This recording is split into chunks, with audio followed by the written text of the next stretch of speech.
এই লোকটাকে চিনে রাখুন, বিশেষ করে আবহা, সৌদি আরব আবহাবাসী যারা কাজের জন্য ফেসবুকে পোস্ট দেন, আমাদের কাজের দরকার, খুব কষ্টে আছি, তারা এই লোকটাকে চিনে রাখেন। সে আবহার অপহরণকারী। রিয়াদ থেকে এক ভাই গিয়েছিল আবহা কাজের সন্ধানে সোশ্যাল মিডিয়ার মাধ্যমে। এই লোক তাকে নিয়ে গিয়ে কিভাবে অপহরণ করেছে পুরো ভিডিওটি শুনুন ভুক্তভোগীর মুখ থেকে। রিয়াদে বাতা, ওইখানে ডেলিভারি কাজ করতাম, পাশাপাশি এমনি টিপ পাইতাম আর কি। তো রিয়াদে তো অনেক ঝামেলা, জানানো অপহরণকারী অনেক হয়। তো এই কারণে চাইছিলাম ওইখান থেকে বের হয়ে অন্য জায়গায় আমি কাজ করবো আর কি। তারপরে মনে করেন কল দিলাম আমি রাফি নামে একজন আর কি, কিডন্যাপার আর কি।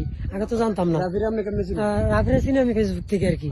ফেসবুক থেকে নাম্বার নিয়ে আমার কল দিছি, ভাই আমি তো সমস্যার মধ্যে আছি, কাজ টাজ নাই, তো কোনো কাজ আছে কিনা।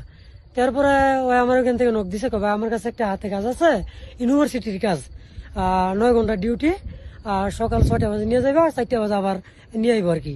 আমি ঠিক আছে, সুন্দর 2200 টাকা স্যালারি। তো আমার সাথে যোগাযোগ করা আমি ভাই আমার এখন কি করতে হইব। ওই বললো তাহলে এক কাজ করেন, আমি সিভি টিভি বানাইয়া আপনার অফিসে জমা দেয়, কিন্তু জমা দিলে আসতে হইব। ভাই আমি আসবো, আমার কাজ দরকার, অবশ্যই আসবো। এরপরে সিভি টিভি বানাই আমার দিল। আবারও ভাই আপনার কাজটা কনফার্ম হয়ে গেছে, আপনি কখন আসতে পারবেন। আপনি যদি বলেন কালকা বা পরশু দিন আমি আসতে পারবো। পরে বলো আচ্ছা ভাই ঠিক আছে, আপনি আসেন, আবাতে আসেন। আমি তো জানতাম না এরা যে কিডন্যাপার। তো ওদেরকে কল দিলাম, আবার সীমানা ঢুকে আর কি। ভাই আমি তো আবার আসছি। পরে ওই বলতেছে আমি একটা লোকেশন দিতেছি, এখানে আসেন। তো আমি কি করলাম, যাইলাম ওই লোকেশনে। যাওয়ার পরে দেখতেছি সবাই মাছ ধরতেছে, প্রায় 12 থেকে 13 জন লোক। তো এর মধ্যে যার সাথে আমি কথা বলছি রাফি আর কি, ওই ওইখানে আছে। আমি তো জার্নি করে অনেক ড্রাইভ করে অনেক দূর থেকে আসছি, তো আমি রুমে চলে যাবো। পরে আমার বললো ঠিক আছে তো রুমে আসেন।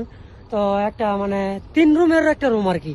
3টা রুমের মধ্যে আরো অপহরণ করে রাখছে। তো আমি যখন ওখানে গেছি কেউ ছিল না। তো আমার দেখা মাত্র ওই প্রথম আমার মারছে, থাপড় মারছে অনেক জোরে। তারপরে পাশাপাশি রুম থেকে 10 থেকে 12 জন আইসে আমরা উপবাড়ি মানে লাঠি দিয়ে যেটা পারছে আমার মারছে। কয় তুই কোন জায়গায় আইসিস জানিস নি? আমি জানি, এখানে অপহরণ শিকার আমি। পরে বলতেছে ঠিক জায়গায় আইসিস।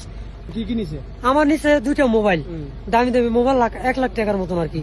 এরপরে নিল আমার money bag, bank card, money bag, bank card, এরপর যা কিছু আছে সবকিছু নিয়ে গেছে আমার। একদিন চলে গেছে, একদিন চলে যাওয়ার পরে আরেকটা নতুন মনে করে আমার মতন এবং কাজ বইলা আরেকটা লোক নিয়ে আসছে। তো পরের দিন আসলো, মেনে এসে মামুন বস, ওই আসলো, ভাই দেখো তো অপহরণ করি না, তবে আমরা একটু ঝামেলার মধ্যে আছি। বলতেছে তোমাদের কাছ থেকে গাড়ি টাড়ি টিয়াটো নিয়ে এগুলো আবার দিয়ে দিমু, আমার এটা বললো আর কি, পরে দিয়ে দিমু। কিন্তু পরে আর দেয় নাই, মনে করেন এই যে